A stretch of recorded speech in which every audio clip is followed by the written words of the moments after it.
Each of the five students to introduce themselves, their major, and their project in, say, 3 or so minutes. And then we'll get to sort of 6 questions that I want to discuss as a group that I think will be informative to everyone as a process. So. You want to start, Kim? Sure. I know. Hi. I'm Kalen. I'm a neuroscience major. I'll be done in 2 or 3 weeks, whatever. My project was a little bit different than the stereotypical neuroscience project. I actually wrote a paper instead of doing any quantitative research, and my paper was on the disconnect between the legal and medical system with regards to disability rights and determining their own medical choices, particularly with how the medical and legal system determine who does and does not get to make choices for themselves. So removing consent or removing capacity and competency or giving it. And my project originally started out as just that, but it kind of focused in on the history of disability rights within the United States too, starting back in the early 1900s up to the 1970s, 1980s. Most of the history was about sterilization, and that's what most of the laws deal with. So that's kind of what shaped the current legal and medical boundaries that I talked about in my project. I'll go. I'm Jadri. I'm an international business and economics major, very different from Kaylin. I'm very politics focused, and that's why I decided to do international business, and I actually worked on some of the NAFTA legislation. And so I decided to analyze political comics and tweets and what the references was for gaining knowledge, specifically with college age students. 6,000 tweets are sent per second. And a lot of people use that as their primary news source, which is kind of horrifying. So I looked at that as well as political comics, which are kind of nuanced and not really seen very often, but it's kind of historical for the United States. And interpreting a political comic is vastly different than just reading something like a tweet that's 140 characters or less and tells you a lot of information and really leaves little to no interpretation. And so mine was mostly just about knowledge gained and whether pictorial learning is easier or text-based learning on complex political topics, which is the USMCA or the United States-Mexico-Canada Agreement, which is NAFTA 2.0 basically. That's my topic. My name is Amber. I also know most of you here. I'll be graduating in 2 or 3 weeks. I'm a biology major and a chemistry minor. So my project started in the summer of 2018, working with a new team of students here. We were interested in investigating halophiles, which are salt-loving bacteria that thrive in the Great Salt Lake ecosystem. So we worked around the shores of the Great Salt Lake investigating the soil and those types of halophiles. So my project originally started out as wanting to write something quantitative based on the research that we were doing in the lab, but eventually morphed into a literature review to coincide with my senior seminar project, and also because of limitations in data collection that we had experienced. So the literature review is focused on how research into halophiles, so what we're doing at the Great Salt Lake, why is that applicable to everyday life, and why do we care about looking at these organisms? So I took the approach of halophiles, salt-loving organisms, as remediation and ramification for high saline soils, which is affecting crop production and food production in areas of the world that are arid, semi-arid, that don't experience rainfall or are often hit by tsunamis that bring a lot of seawater into the farmlands, and basically about how halophiles and research into them can be used in a practical farming application to fix food sustainability issues in those parts of the world. I'm Finn. I'm a neuroscience major and a bio minor. My project started last year in August when I participated in a study up at the U that was looking at committing a mock crime and then taking an innocence or guilt test. And I was tasked with pretending to be innocent, and I was basically hooked up in front of this camera that was reading my pupil dilation and other ocular cues. And at the end, the researchers told me this is the crime you committed, and we can tell just because when you were lying, your pupils are essentially dilating more, and there's other ocular cues that can indicate deception up to like 90% accuracy. So I got really interested in that topic, and I wanted to see if that effect persisted in memories that were false.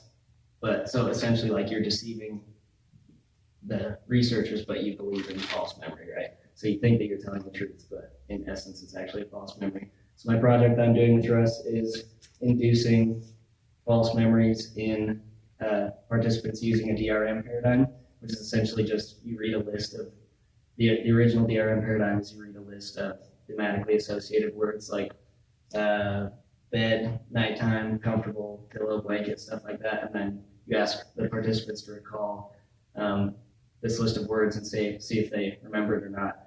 And you input words called critical lures that were not actually in the list, but were just thematically related to it. So like in that example, sleep would be a critical lure.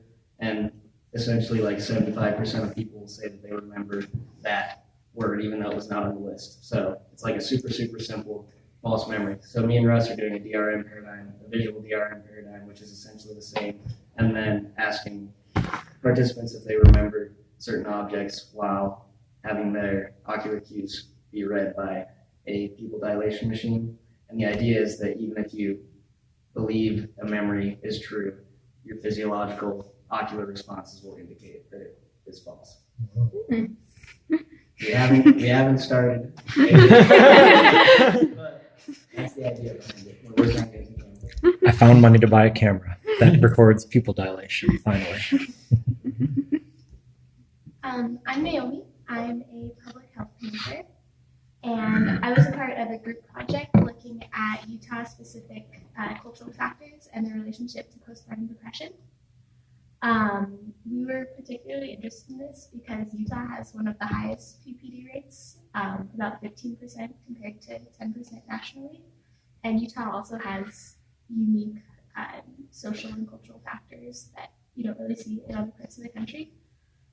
So we were looking specifically at short intervals between births and also social support.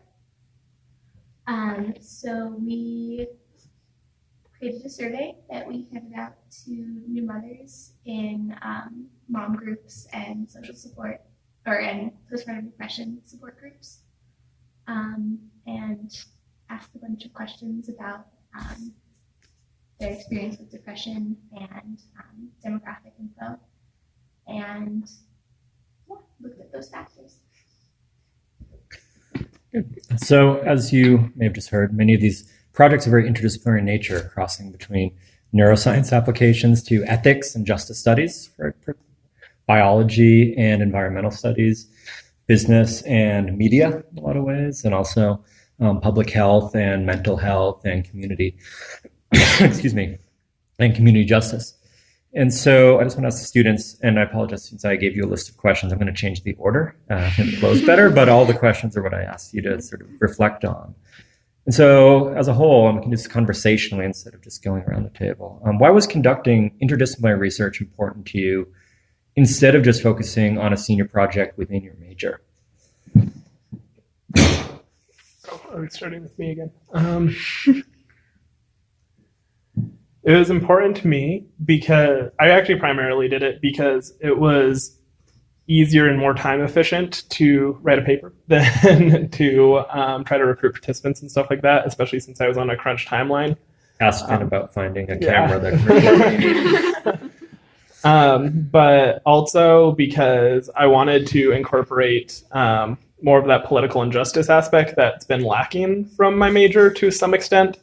And so it was an opportunity to kind of focus in on something that I found really interesting and important, rather than kind of just doing more of the same for the past 4 years. I can second Kaylin's thought on like needing to find a way to fit like an assignment in with the major. So I decided to write a paper because that was part of an assignment for my senior seminar class. So basically my biology thesis and my honors thesis coincided together. And the biology guidelines were very lax, so it did not matter if that was interdisciplinary. So what drew me to doing the honors degree was that I felt like I needed a way to wrap up my experience in honors. It felt weird to just leave it off as taking like 4 or 5 seminars with professors, with a lot of people from different classes than mine, and not really getting to circle back. So doing the interdisciplinary research and making that a part of my biology experience has also helped me like feel as though I'm concluding my honors experience in a way that brings me back to the beginning and makes me feel like I've like served my time here in honors well and been able to come full circle instead of just like sitting in the lab, like running soil data and looking at microbes all day. Instead, I get to come here and talk to people about microbes, which is way more fun than actually looking at the microbes. Kind of different from other majors, the public health capstone is a year long and pretty extensive. But this kind of helped to get as many people as possible look at the research critically from different lenses, and kind of address some of the problems and think about it differently. Something I struggled with doing science. I originally started for like the first 2 years, I was going to be a biology major, but a lot of the science that we've done at Westminster and I've done in volunteering and stuff, to me personally, it's hard to make it seem like it matters sometimes. And there's like that whole like curiosity side of science that's like, okay, we're just doing this even though it doesn't have any clinical applications, whatever, right? And we get that in like behavioral neuroscience and that in this major with Krista, because she studies like leeches having sex and whatever, and it's cool and awesome and good. But sometimes when I was doing that, it was like, okay, this doesn't seem like it's relevant to anything that is ever going to really have like an application outside of just this like really isolated field, you know? So it's cool to bring in interdisciplinary stuff in mind because it makes it seem like, I don't know, I don't want to like say like one science is better than the other if you're doing like stuff into curiosity work or stuff that's going to have clinical applications. But to me personally, like the significance of the work feels better when you're bringing in like social stuff and law and biology, all this stuff in the neuroscience, and makes it feel like it has a scope greater than just this like isolated area. To use a phrase I've written on a lot of papers and many you've read, so what? And one of the things I had all the students do early on, sometime in February perhaps, is to reflect on the significance of their project. And so did you feel doing this kind of interdisciplinary work was easier to get to that significance, as Finn reflected on, I think Amber and Anna can reflect on as well, to get, and Kaylin actually, to get to that significance point because you could go outside of the confines of a discipline to explain the significance to a wider audience? Absolutely. So I think all of you guys will remember at the very beginning, like our first meeting, Russ asked us, like, what are you guys thinking about doing? And I talked a lot about like science and art and the intersection there. And I realized that like after hearing feedback that you guys thought the art was super cool, I realized that it was super cool, but I didn't know how to make it relevant to outside topics. And so like being pushed to find something else that would be relevant and also super cool led me to like exploring different kinds of articles that led me into this environmental studies, agriculture type work, which is something I've never looked at before. My focus in biology has never really been in the environmental studies. I've really focused on like cell biology, genetics, and microbiology. So to be able to pull in environmental studies and get feedback from all of you that when I changed my idea from art to saline agriculture and hear that you guys still thought it was relevant and like a great application for microbes was really like helpful for me to progress with the project and find a direction. So said to hear from you, meaning the other students in Yeah, the seminar. So yeah, the other people in the panel. that transitions right to my next question. That was, how have the conversations with students in different majors that you've all had throughout the semester and our every other meetings every other week, how have they helped the process of completing this project? Perhaps both in our Wednesday kind of every other Wednesday meetings, but maybe also more broadly your conversations with other students outside of your majors. Yes, I'll go. Mine, I had a little bit different experience than Amber did with my so what, because something I really struggled with in Welcome to Thinking was like my so what would be like, oh, well, the world's going to end if this isn't fixed. And I would just like Richard would always write no, it's not going to, and needed to specify a bit. And so that was kind of my struggle with how I wanted to implement business, because frankly, I think business is a bit boring. And a lot of people, I think, are on that same wavelength. You realize you have 2 majors in it, right? I know. I didn't say it wasn't useful. I said it is boring. So for me, it was trying to figure out what made people interested, and that I'm interested in politics, but not everyone is. But I need to understand what other people thought of it. And so it was really interesting to listen to the critiques of what people would be I don't know what you mean by this. And for me, it was really simple because I have a lot of political background. I'm I need to explain this more. I need to understand what other people find important, which was why I focused so much on the knowledge gained throughout my research, and focusing on if opinion shifts by you seeing certain materials versus others.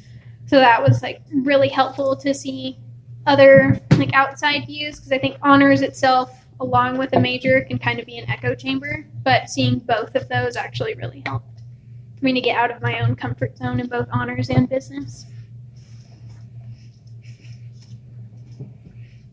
When I started in January, I didn't even think I was going to be able to graduate. So my first capstone class was me coming in with literally no idea for what I was going to do with my thesis at all. And even the second or third capstone class was still oh, maybe I could do something with art and neuroscience. It was just so not focused, and bouncing ideas off focused it really quickly off of everybody else. And talking to people who weren't neuro majors, it was does anybody even care about this stuff outside of neuroscience? And we got it focused really quick and got it so me and Russ could get rolling pretty quickly, and that was good.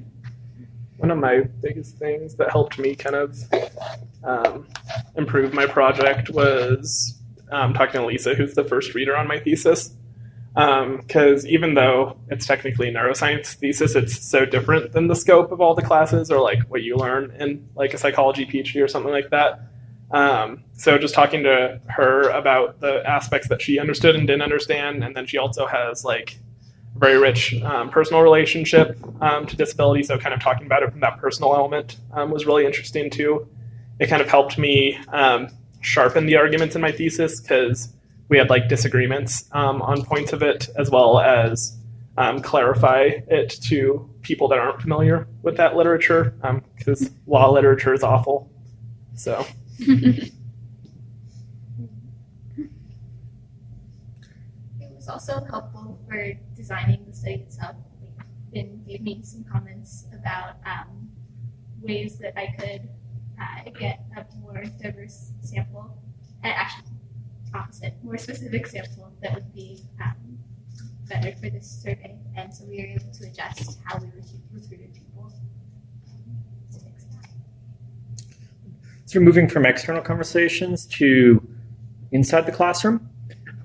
How did the skills you learned in your honors classrooms throughout your undergraduate career, starting at humanities or Welcome to Thinking, up to your senior year, including reading primary text, thinking across disciplinary lines, oftentimes with an interdisciplinary team taught seminar format, or conversation and discussion-based learning, how do these help you navigate the process of completing these projects, or working on your projects, for those of you who are still finishing them up? For me, it was definitely based around argument. So a literature review is supposed to have your own personal claims, despite it also being a commentary and a synthesis of the current literature. So a lot of my classmates that I read literature reviews from have fallen into the trap of just summarizing their review articles that they've been reading. And I noticed that when I read them from honors students who are also writing lit reviews, or mine, we always have claims in ours, which I think is what humanities, or what is now Welcome to Thinking, really taught me, is that no matter what kind of piece you're writing, there always needs to be some kind of argument, because that's what brings it back to the so what. And a lot of my peers who did not have that honors training, cross-disciplinary, learning how to formulate an argument for themselves, has been missing that component in their lit reviews. So for me, learning how to make claims and support them with the literature that I'm then reviewing has been the biggest help for me.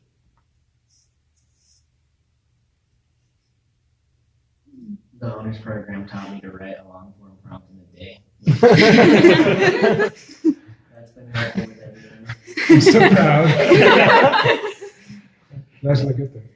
Which sounds horrible, but like, no, the ability to like read and synthesize text like super quick and then figure out what is important and develop an argument and like lay it out is almost like, I don't want to say like subconscious now, but we do it so much with like the short forms too, and then blog posts in data society and decision making and stuff. And it's just like everything, it is like training to write well, you know, kind of like what you were saying. And it has made it a lot easier, even though I haven't really started like writing my stuff down yet, but even in like research proposals and stuff that I write in upper level neuro stuff, the honors college has really like developed my writing and reading abilities a lot more than I think I would have gotten if I was not in the honors degree.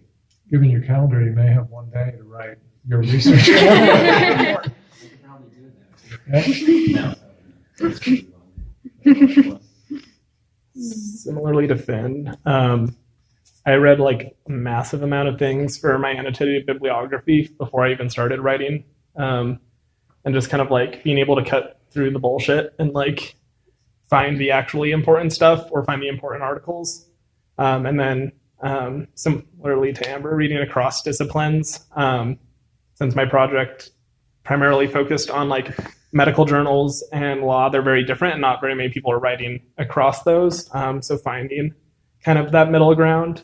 As I was doing my bibliography, I actually found that I think like 3 or 4 of my articles, the second and third author on them are Westminster professors. It's Shambi Polychronis. So I didn't know that until I was doing my references. But yeah.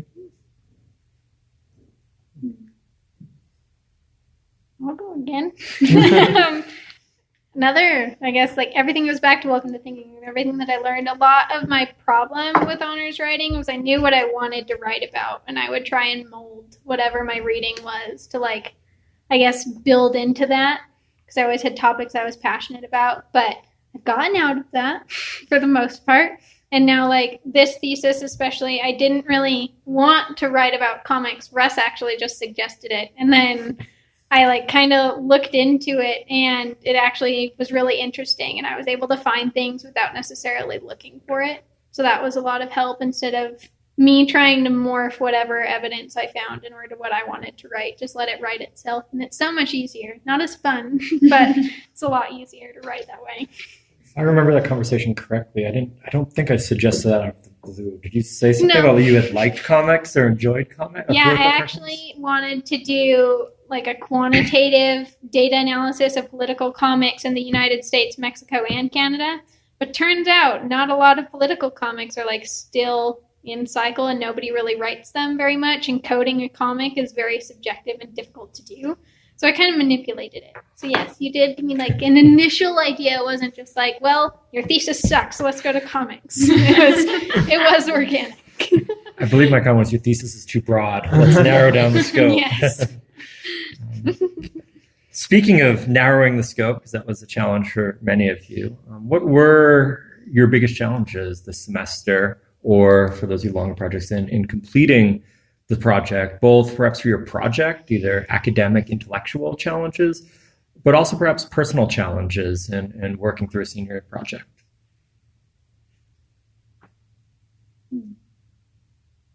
I know for me, I'm taking 21 credits this semester, and 5 of those classes are writing intensive.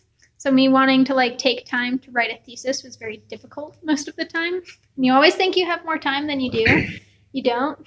And so writing that was a little bit difficult. Like I just said with Russ, and Richard knows, like me narrowing my scope is very like difficult for me because I'm a very big picture thinker. So me like thinking that this won't end in nuclear war is like, okay, well, like what's the steps that it's going to take to get there? And like then write about it was a little bit like tedious, but other than that, like just being able to plan is very important in honors. But I agree with Finn, procrastination to some extent is helpful because then it gives you motivation to do it. But Wouldn't suggest doing it all the time. I can kind of echo what Jadri was saying there, but somewhat in an opposite term. So Jadri is taking a lot of credits. I'm currently like taking the minimum I can to still get my scholarships. So for me, it was very much the opposite, that I have lots of time to really dedicate to this thesis, but I don't have the motivation to dedicate to this thesis because I'm 6 months away from graduation by the time I started writing this. So for me, it was about finding that motivation earlier on, so I did not procrastinate till the end. So on like a very personal note, the way that I found coping with that time struggle is like giving myself a consequence, kind of like turning a late assignment in would give you. So like if I didn't finish writing 3 pages by Friday, I wasn't allowed to go out with my boyfriend on Saturday. I had to stay home and write instead. So I had to give. Was your boyfriend aware of this? He was, and he enforced it. So, like, so I had to give myself little caveats like that. Like, you can't go out with your friends. You can't go to the play. You can't buy yourself like a new piece of makeup if you don't write. Because like turning in a grade late, I never want to turn in an assignment late. So I had to give myself something else that I would not like want to miss or face the consequences for. A couple points about Amber. I forgot to announce in the intro. So students took Honors 403, this Capstone Conversations course, for 0 or 1 credit. And some of that was so that students, if they needed a credit, could take it for credit. But also, if they want to be part of this conversation and did not have space in their schedule or affect scholarships or anything else, you did not need to take it for a full credit hour. You could take it for 0 credits and be part of it. And secondarily, I did not enforce any late penalties. I had minor, sometimes 1-page writing assignments due every other week. Let Amber not go out with her boyfriend on Saturday? No. So that was self-imposed by students. So as far as the course content, I tried not to add a lot of work because I knew the students were already busy doing their senior projects, but use this space as a supportive space that students could bounce ideas off of one another, could talk about progress. In fact, we began every meeting by saying sort of, what's been going on the last 2 weeks? What have we been working on? How are the projects coming along? And spend probably about half of our meeting time talking about those type of issues. So the follow-up question to what were these biggest challenges overcome is, was this meeting, meeting every other week, bi-weekly meeting, helpful for overcoming some of these challenges that you encountered during independent research? You can say no, and I won't judge you. I think similarly to Amber, I struggled with motivation because I'm also taking 12 credits, and the only reason I'm here is for honors. And so this class was like useful in reminding me that I should be working on things because other people were working on things. And so I would show up and I'd be like, I didn't do anything this week, and everyone else had. So I did things the next 2 weeks.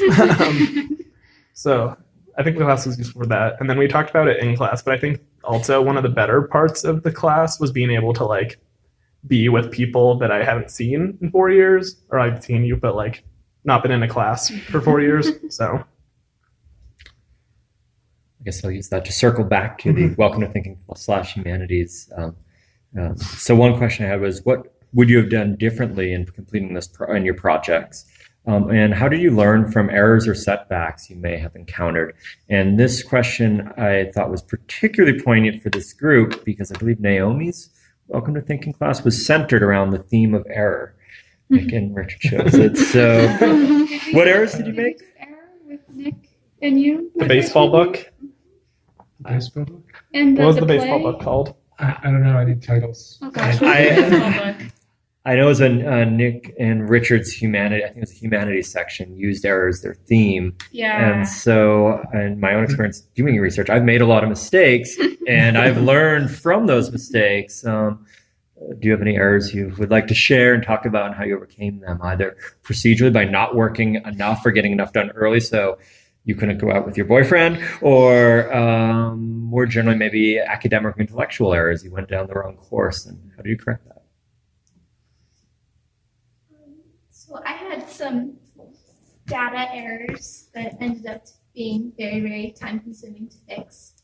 But making that kind of error freshman year in humanities, I mean, we didn't deal with data, but would have just been absolutely heart wrenching.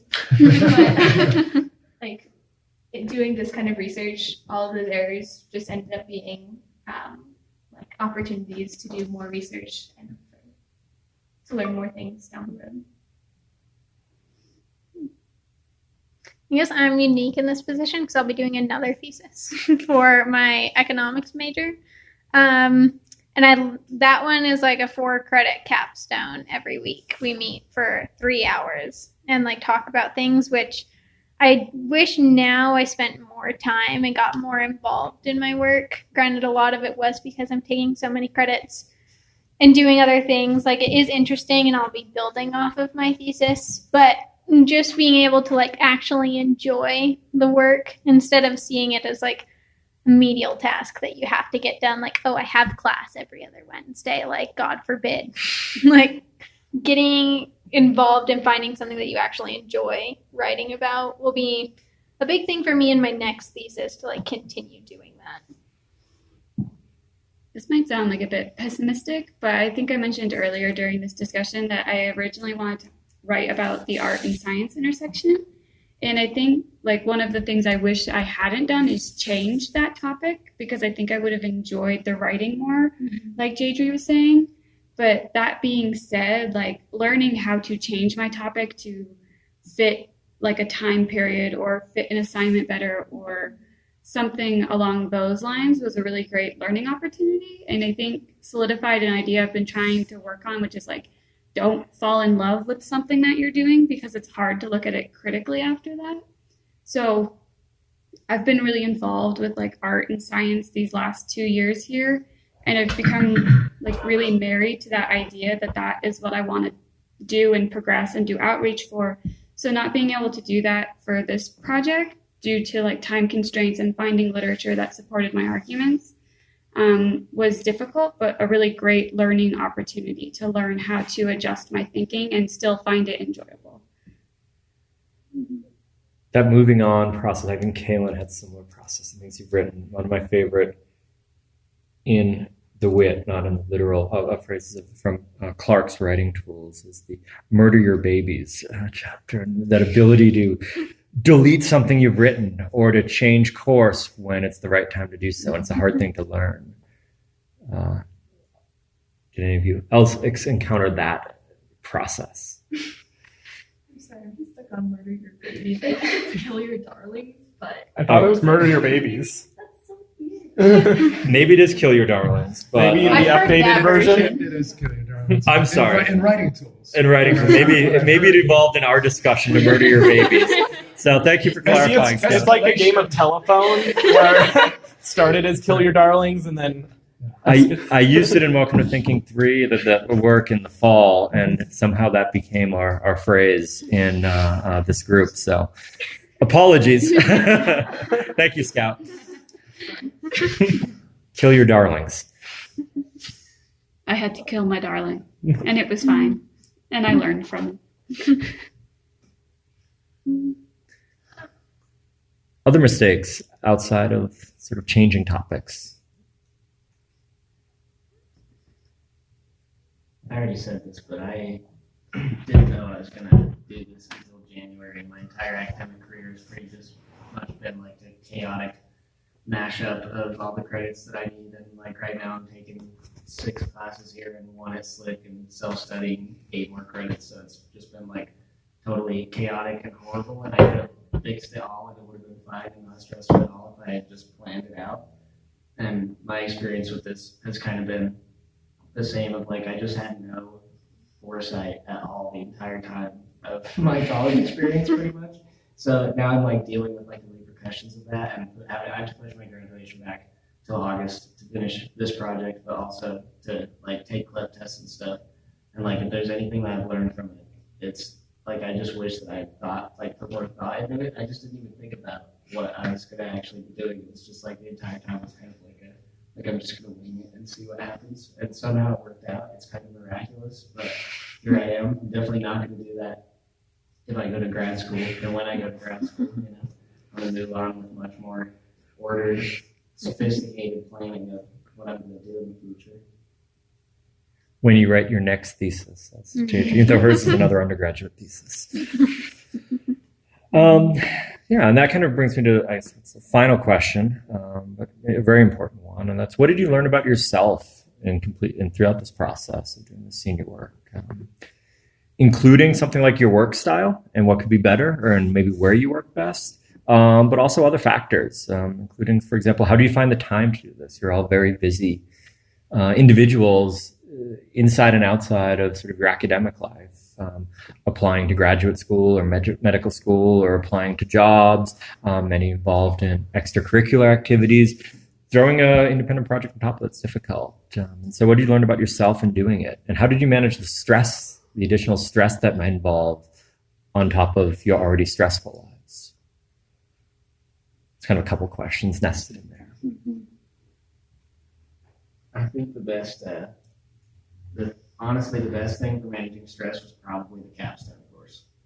So in that respect, it was definitely successful, because the most stressful thing with doing the independent research was kind of like this isolating feeling of oh, I'm alone in this horrible thing that I'm doing to myself. And it was I don't know, it's intellectual, self-confidence type stress, and getting together, even if it's only with 4 other people and talking, seeing that other people are going through the same thing.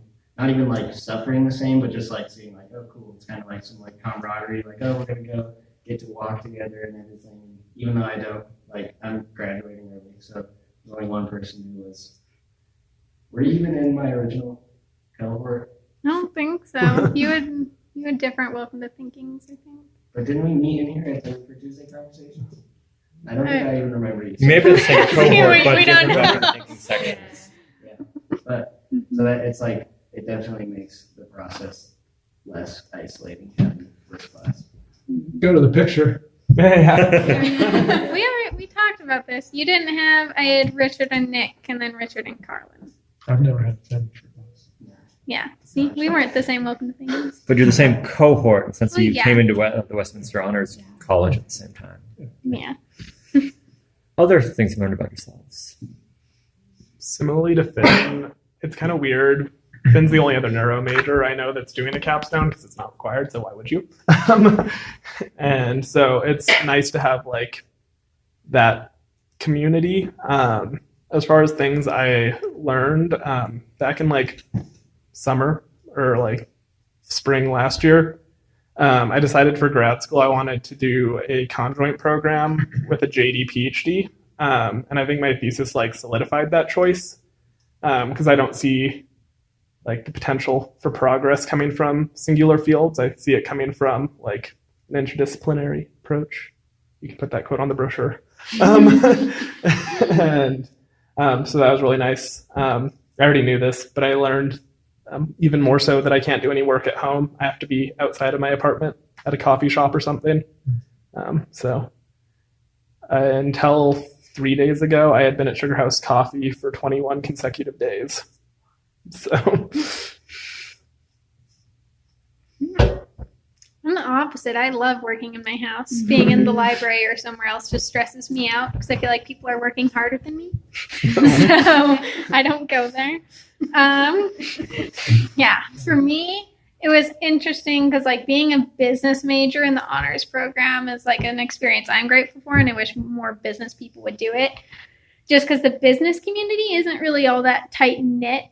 All of us are learning kind of the same thing, and everybody thinks we just want to make a shit ton of money and ignore everyone. We don't. But it was just interesting to come together and have honors people, and being able to understand why I'm doing what I'm doing, and the purpose of writing a thesis, and being able to enjoy writing about what I want to, and kind of having that similar progress towards something, even though me and Finn were in the same cohort, I guess. But I didn't really know anyone coming into this, but it's still that bond of honors, and the struggle is real together. Mm-hmm. I kind of saw this almost as not my last opportunity to write something really grounded in research, because medicine is really grounded in research, but during medical school, your first 2 years, that's really not your focus. You don't really get an opportunity to do research until 3rd or 4th year after you've learned the basic clinical medicine. So for me, I really treasured this experience as like my last time to interact with strictly biology, non-clinical things, and to be able to share my knowledge of that with my cohort and see Naomi and Kaylin, who I haven't seen since like Tuesday conversations basically back in freshman year, was really nice.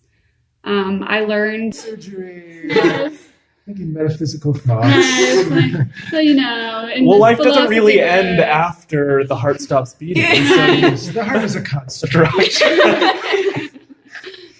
that'd be a good like college humor video or something. The metaphysical doctor. Yeah, gosh. that's the book. The heart is a construct. Maybe Good one stuff. day. That's a Maybe rom-com one day I'll novel. write that, bring you a copy. You know, give me like 20 years, but Great. Many of our graduates in med school or med school students are publishing. So, Mhm. yeah, you can write more. Naomi, did you have one more thought to add? Made me think, or made me realize just how much easier it is to write when you're really excited about a topic. We turned in our first draft of the paper, and it was 25 pages, and it took 3 days to write because we were all just so excited about it. And in this class especially, it's been so fun hearing about what you all are doing and how excited you are about all the topics. Well, first of all, great job by the students. Great job reflecting. That was the sort of main point of this exercise, to get you to think about this process reflectively. Julie will be happy to hear this discussion later when I transcribe it. But I also want to thank you all for helping design this course. In the first class meeting, Richard was able to join us, and we said this is a pilot course. We're hoping to, well, we will be offering it every year as a requirement for the honors degree. And I started with a very loose scaffolding of things we might talk about. And that became more structured from your feedback, your ideas. Often we'd end each week of, what should we talk about next week? What's on your mind? What do you want to discuss? Including many of the questions I asked today for the panel were generated by the panelists themselves. And so thank you all for helping build this course and design it. It will be a lot of what we talked about will be implemented in future offerings of Honors 403. I want to use the rest of the time. Maybe we have a little bit of time. So just 7 now, maybe 15, 20 minutes. For any audience questions, we have 5 people, 5 students, plus Richard here. 6 students. Lifelong learner. 7 students. Did you have any questions of the process, either on these individual projects, which you might have questions about, or also on the process itself, or about the class?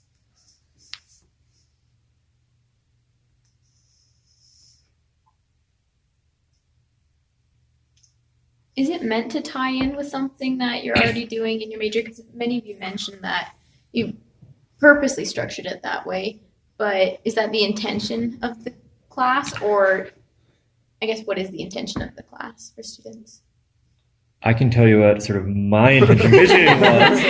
The What's students the can then vision? say whether it's successful. By the way, since we will meet one more time in 2 weeks, and the main theme is what can we do better next time. That'll be our final meeting. But my vision was to offer this as a complement to those projects. I did not want to add an additional thesis paper. I did not want to add too many additional assignments, but a group and a discussion group that could support whatever students were doing, whether they be in the Gore School of Business, the School of Nursing, or the School of Arts and Sciences, and with any major, a discussion group that would support their work without adding too much more stress. And so it's sort of meant to complement the within major senior theses, but still letting the sort of major requirements of those processes come out of the major requirements, the requirements within the major itself. Felt like all the assignments we did didn't add anything because there was stuff we had to do along the way anyway. Like one of them, there was like a 1-page description of the project and for the degree. Unfortunately, the motion sensors behind concrete facing that way. I'm going to try and have them change that. For the degree, you have to turn in like I got it. an abstract-y sort of thing anyway. So it kind of just checked that box. I didn't feel like it added anything. Kind of just rolled up most days and talked about being stressed. But For me, the class like definitely did what Russ said. It coincided with my senior thesis. Like the assignment that I'm writing for my senior seminar class is this paper that I'm talking about here. But additionally, biology senior sem is not well structured. That's not like a critique on the biology department. There's just been a lot of change of hands based on who teaches that. So there's not really like a structure as to how things are supposed to go in senior sem and for final assignment. So this class, while new, provided me like a scaffold on how to get started on this literature review that was assigned in my seminar class. Like the assignments that Russ gave us, like 1-page topic introductions, abstracty type things, having check-ins about time and time management and where we should be and when, and figuring that out for ourselves, like having somebody to guide me through that, which I think Russ did more than my STEM professor did, was really helpful. So this was like a very nice complement to my senior seminar, which was very not scaffolded. This was very scaffolded, which was nice. And I said this was minimally scaffolded. Yeah, I liked it. I thought what we talked about and how we spent our one meeting every 2 weeks, like really helped progress me through my assignment. What would this course be like if there were 2 people in it? 2 students or 2 faculty? Two students, sorry. Yeah. That was like one thing I wish. I wish this wasn't just a requirement for the degree. Like I wish it was part of the certificate. Just because like I love everyone here. But I do wish there was like maybe 10 people. Yeah. Or like less than a normal honors class with probably like a little bit more than 5. Just to like get somewhat more diversity in there. Just because I appreciated that a lot. But 2 people I think would be like horrendous.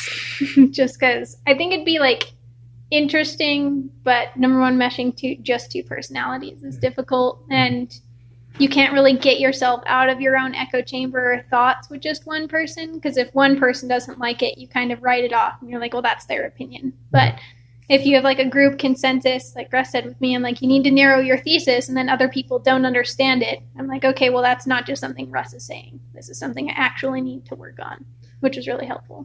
I suspect we'll get there. I mean, within our classes of 65, 67. The reason I ask about 2 is that one of the things we're struggling with is offering it every semester for students who are doing thesis work in the fall.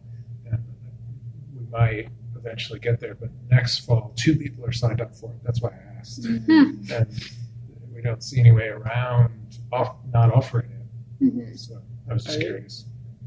Agree with like the countering your own ideas and kind of that constructive criticism, but I feel like 2 would actually be very beneficial as far as like a support, because then you just kind of have like a buddy in arms sort of thing going through it together. And that's a good point. Sorry to interrupt, but there was a pilot to the pilot. Yeah, actually, which was Zoe and Holden, with whom we consulted and asked them.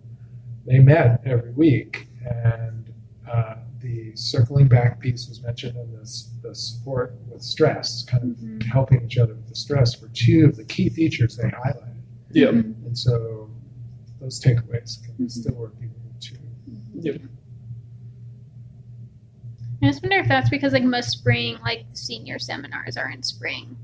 And so like maybe if people are working within majors, like I wasn't the case for me. I just had to do this for honors. International business has a capstone, but not like a thesis requirement. So I had to come up with something different. But yeah, I don't know. Like most senior seminars aren't offered in fall. Yep. So I would assume that's why. It'd be a bit difficult. How did you all feel with just Russ? Because I feel like the format usually for an honors course is 2 professors. So was it any different with just one, or does it matter? That's a good question. On a like personal level, I was a bit sad that Richard couldn't join us, because I was like, Richard, like my humanities professor, he's gonna do my capstone with me as like a little nostalgic piece. He was originally the one listed as the professor for context. But sorry to disappoint. No, like that was actually what I was gonna say, is that like Russ like filled my expectations for like how Richard would run this class, like well above and beyond what I thought this class would be. So Phil Richard's shoes. Yeah, like it felt really nice, and like Russ has experience teaching humanities and Welcome to Thinking, so he was able to bring back those points that we learned in those classes and have discussions about that. So I think it was great. Would it have been super cool to have both Russ and Richard and have that multi-dynamic, like cross-disciplinary talk again? Yeah, but did it suffer because it was only Russ? I don't think so. Another model we've explored, just to throw this out there, is not having a single person be here every other week, but rather different people. So it might be Richard in week 1, Russ in week 3, Dave Goldsmith in week 5, Julie Stewart in week 7, et cetera, and continue to rotate different faculty each week to do different discussions. That's another model we've talked about. I think it'd be nice to have a stable person and then a rotating professor, because the stable person like grounds it and grounds the context for the other professors, but then the other professors bring their specialty to it. That's actually what we do for Portfolio for Communication. Is Kim Sarkin runs that class, but each professor comes in with their different expertise. So someone will come in and talk about interviewing, and then our design professor comes in and talks about printing our print portfolios. And I think you're right that having that stability is nice, because then you know who's you can like talk to for logistical questions, but then you have the opportunity for so much more knowledge to come into the space. Sounds like you agree. Yeah. You're nodding vigorously. Similar perhaps to how we've done Tuesday Conversations as well, with having a different presenter each week depending on the topic. You kind of lose that consistency where Finn was worried about something in week 2, but then that person goes away forever. Yeah. This person comes in week 4, and Finn is still worried about it. The person's like, oh, Finn has some new worries this week. You would want that person connecting the dots over the course of the semester.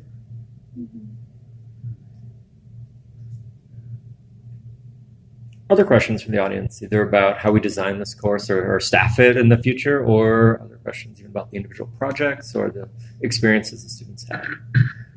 I'm a little curious, like what each meeting did look like. Did you just talk about like where you progressed with your projects, or did you have a day where you just reflected on your last, couple of years? Like what did it look like?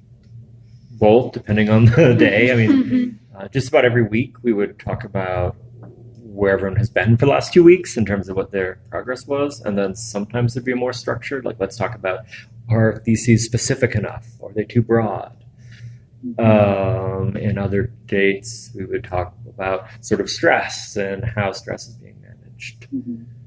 Also about structural things that went well or things that could have been better.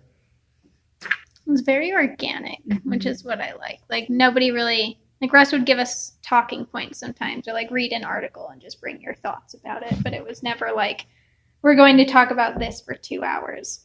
And it was like very organic about what people were concerned about. And since we were all working towards the same thing, like we would all generally be stressed. And then like, okay, well, what specific stress and how can like we help? Or I guess like just build off questions of each other, which was really nice. But yeah, it was really free flowing. Kind of whatever we made it was the class, which was really nice. Yeah, there was usually like maybe one thing that Russ specified, like next week we're gonna focus on this, and then we'd spend some time talking about that and let the conversation grow organically from that small talking point that Russ had given us. So like it could be stress, or it could be time management and how you're doing with writing and where you need to be and like your headspace about how you're writing. Or it could be, we did like a peer review day, like come to class with like this abstract type thing and then give it to your peers, and then let's have a reflective conversation about what we did with our peer editing. So very like not strictly scheduled, but there was still like one different talking point each class, I think.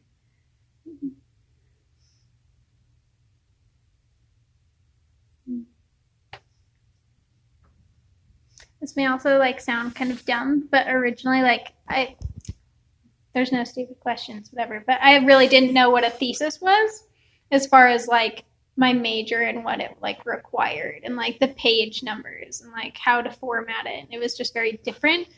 So coming into this class originally, I was like, how many pages? Like, what do I need to write? Like, what does this include? And we kind of build off that a lot. Not necessarily like you have to have these certain headings and whatnot because it differs by major, but learning about that in an environment was like really nice where you're used to writing, but kind of can go back to your major as like a comfort zone, I guess, and learning how to write and building off of that.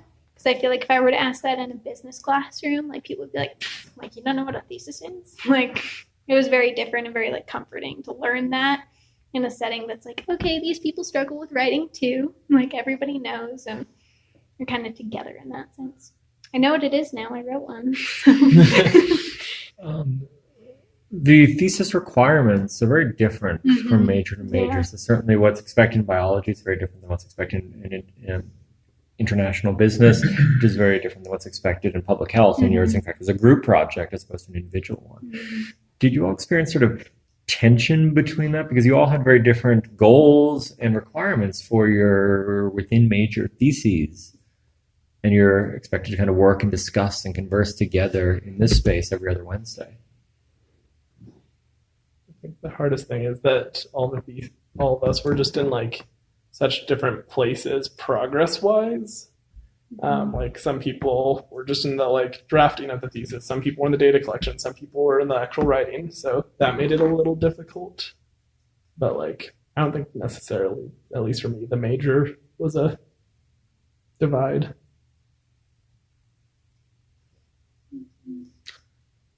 Personally, I really enjoyed our shared ignorance. I did my best to read through the course catalog for what each major expected of their senior, but that's about all I did. I didn't get any deeper in the course catalog. And I kind of liked the sort of, I got to learn about not only your projects, but what each major expected. Still disappointed we don't know about dogs and Oh, yeah. I Gail. After the first meeting. Historical dogs, guys. there's a really cool project about using like the amount of accessories people own for their dogs as a marker of wealth, Yeah. Oh, yeah. both historically and presently. I think most, or just historically. I don't know. And then there was a second half to like, and then she was going to do something with that data. I do not know that second half. I believe I don't Gail remember. is still working on that project. Yeah. She did not stop. She just had a scheduling conflict. Could not be part after the first. She had to drop this course after the first meeting. But if you have any questions about that, feel free to email or seek out Gail. I